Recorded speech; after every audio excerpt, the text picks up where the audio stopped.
Tensión superficial. La tensión superficial es una respuesta que los fluidos líquidos experimentan precisamente en las capas superiores del volumen que ocupan, como resultado precisamente un efecto mecánico de las fuerzas internas intermoleculares que cada partícula ejerce con respecto a otra durante su condición de reposo. La idea es que cuando hablemos de tensión superficial nos refiramos como una membrana que todos los fluidos líquidos experimentan para evitar de que esa sustancia se riegue, sino que minimice el volumen que ocupa. Entonces, en ese caso, pues desde el punto de vista interno, microscópico, se explica de la siguiente forma.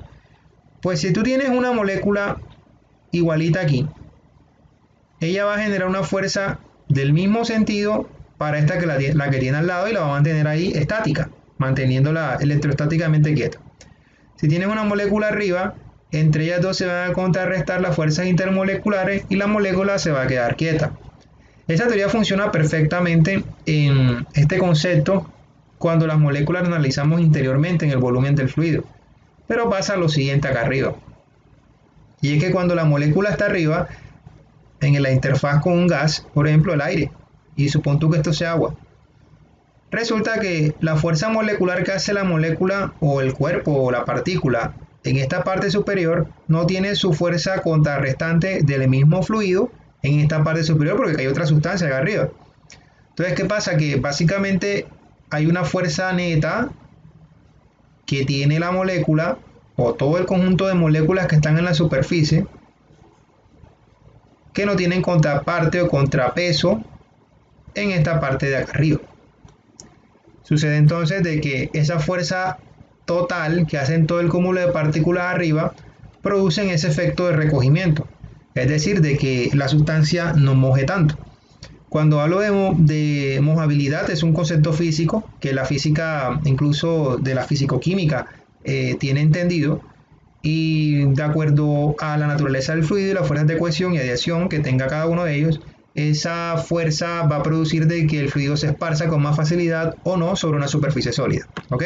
Entonces, dependiendo del grado de cómo ese fluido intente ocupar la superficie de ese cuerpo sólido que lo contiene, entre más área ocupe, más moja. Eso es lo que quiere decir eso. Pero entre menos área ocupe, porque se recoge el fluido, menos va a mojar. Eso es una forma física o lógica de explicar por qué el agua moja. ¿Me entienden ahí?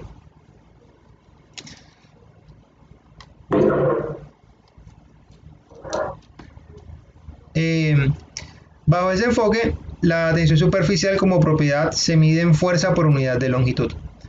Y para cada fluido existe un valor típico de tensión superficial que, bueno, aquí en este autor se representa con esta letra gamma mayúscula, en algunos otros autores este salió del Frank White, esta gráfica, mientras que esta tabla salió del Yunus Engel. Engel relaciona la tensión superficial como propiedad como sigma, mientras que White la relaciona con gamma mayúscula. Pero estamos hablando del mismo concepto. Se entiende que pues a mayor temperatura, para hablar de la afectación de esta propiedad con respecto a la tensión superficial, si el fluido tiene una mayor temperatura, su tensión superficial va a ser más pequeño. Por eso es que tú puedes experimentar cuando de repente, permítame un segundo y proyecto mi pantalla. Ok, cuando de repente tienes, no sé, la oportunidad de bañarte con agua fría, hay mucha más probabilidad de que el agua fría, si usas jabón y te lo untas en tu piel, no bote espuma, que si el agua está caliente. ¿A alguno le ha pasado?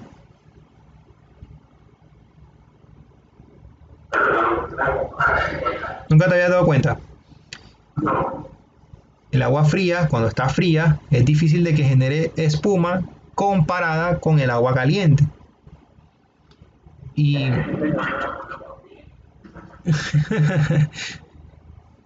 ese detalle precisamente está relacionado a la tensión superficial. De hecho, cuando tú compras dispositivos lavadoras, no sé si han visto que hay una opción en algunas lavadoras de lavado en caliente. ¿Sí lo han visto? El lavado en caliente precisamente es una un aplicativo que tiene ese tipo de dispositivo.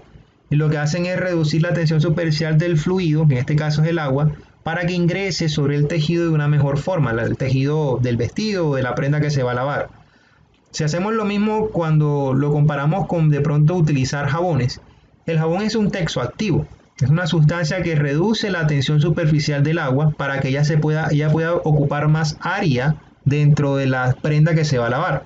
Recuerden que el tejido de una prenda de vestir, si tú lo ves desde muy cerca, tú te das cuenta de que no es perfectamente, o sea, que ocupa toda la superficie. Y es como si fuese un entremallado entre hilos, algo así. ¿Sí lo han visto alguna vez?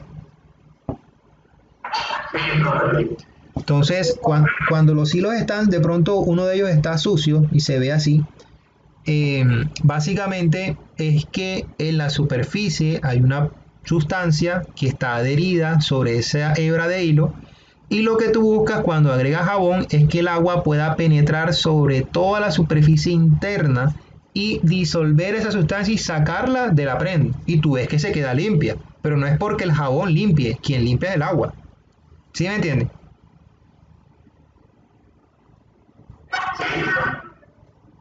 Entonces nosotros desde ese enfoque pues lavamos con agua. El jabón ayuda a que llegue más lejos, pero quien quita el sucio es el agua en realidad. ¿Estamos ahí?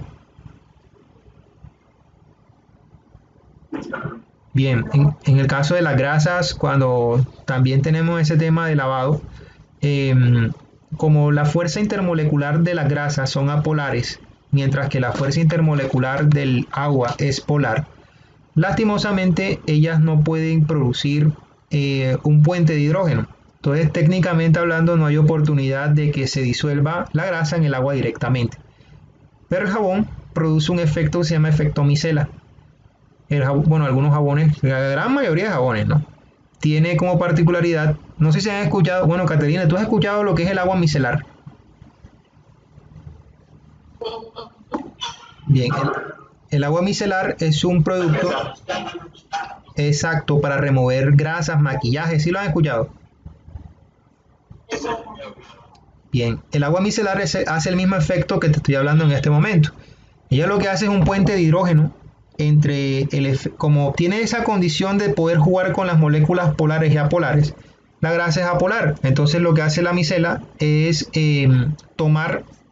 cohesionar con la fuerza apolar de la grasa y a la vez tener de este lado de la manito al agua, porque también tiene un comportamiento polar. Digamos que se comporta polar y apolarmente. Entonces por eso es que permite entrar en la grasa y sacarla, en el caso de la piel, ¿no? Para hablar de agua micelar. Pero el jabón también hace ese efecto micela y produce precisamente dentro de ese espectro de la grasa la disolución de ella, la disuelve en el agua y la saca. ¿Me entienden? Entonces eso es lo que precisamente tiene como particularidad en el tema de las grasas del jabón. ¿Estamos ahí? Bien, entonces la viscosidad y la temperatura, y también en el caso de la tensión superficial y la temperatura, fíjense que hay correlaciones fuertes entre ellas. En el caso de la tensión superficial, entre más pequeña sea, más el fluido va a mojar, ¿ok? Más va a llegar, con más facilidad se va a poder esparcir en superficies sólidas, sin problema. Bien, por acá tengo otro ejemplo. Y es precisamente el concepto de si moja o no moja. Fluidos que mojen tienen una forma de medirse a través de un ángulo, muchachos. Como por ejemplo el agua. Si este ángulo que forma, no sé si es claro ese ángulo lo miden con respecto a esta barra de aquí. ¿Qué hace uno? Uno básicamente hace una proyección de este menisco. El menisco es el punto más bajo de esta sustancia. Entonces, en la parte donde ella hace la fuerza de adhesión, que lo intenta alar por efectos de capilaridad, uno lo que hace es proyectar una tangente de esa curva. Y con respecto a esta superficie hace una proyección y mide este ángulo. Ese ángulo, pues yo lo he medido por AutoCAD, lo he medido sacando una hoja, la fotografía del fluido, saco la fotografía, la imprimo, cojo un transportador. Yo lo he hecho por muchas formas para medir ese ángulo. Lo cierto es que si tú quieres saber si un fluido moja o no, Si ese ángulo es mayor que 0, pero no es más grande que 90 grados, el fluido moja. O sea que si lo impregnas en alguna superficie, la va a ocupar, si ella puede, si tiene volumen suficiente, toda. ¿Ok? Pero hay fluidos que no mojan, como por ejemplo el mercurio. El mercurio es un metal líquido, de hecho. Pero a estas condiciones de temperatura ambiente se comporta como una sustancia líquida, pero es un metal a la final. Entonces, fíjate que cuando tú lo metes en un frasco, él intenta recogerse. Y el ángulo que ocupa siempre tiende a ser, en este caso, muy obtuso. Tiende a ser mayor que 90 grados, pero no más grande que 180. Entonces, si ese ángulo para el caso particular es mayor que 90, pero no más grande que 180, se dice que el fluido no moja. ¿Alguna vez han visto cuando se revienta un termómetro? Un termómetro de bulbo de mercurio, ¿no? Nunca han visto eso. De pepitas, ¿no? Pasa algo como esto, ¿no? Se forma un fluido, se forma como unas bolitas, ¿no? Se recoge. Y es precisamente porque el ángulo de contacto con la superficie sólida es más grande que 180 grados, que 90 grados, pero no más grande que 180, quise decir. Entonces, claro, como se recoge el líquido en el entorno del gas con el sólido, él intenta ocupar el menor volumen o área posible, porque la tensión superficial es alta, ¿no? Metros por metro, súper elevada. Entonces, esto es el caso de la apariencia típica de un fluido que no moja, se recoge totalmente. ¿Ahí me entienden? Bien. Por último, también existe el caso de fluidos que se pueden medir con tubos capilares, precisamente la tensión superficial. Los tubos capilares son tubos de vidrio que tienen diámetros internos muy pequeños, de ahí el nombre de capilar. Capilar es como para asemejar pelo, ¿me entienden? Entonces, cuando tú introduces un tubo capilar, por lo menos tienes un vaso precipitado y tienes un fluido y colocas el tubo capilar, el fluido, si moja, se sube dentro del tubo. Eso se sube solito, ¡pum! Y produce una altura. Si esa altura de ascenso precisamente positiva sube, se dice que el fluido va a mojar sin ningún problema. Pero sin embargo, si haces lo mismo con mercurio, cuando tú intentas meter el tubo, el mercurio no sube, al contrario, se hunde con la presión del tubo dentro de la tensión superficial, no se rompe tan fácilmente. Entonces se forma aquí un vacío. Y por tanto, da a entender de que el mercurio no deja entrar objetos extraños diferentes a sus moléculas dentro de su volumen, ¿me entienden? Porque la membrana es muy fuerte. Entonces se hace ese vacío interno o esa distancia interna negativa y uno entiende precisamente de que el fluido no va a mojar. Aquí te voy a dejar una descripción de cómo se calcula esa altura en ambos casos.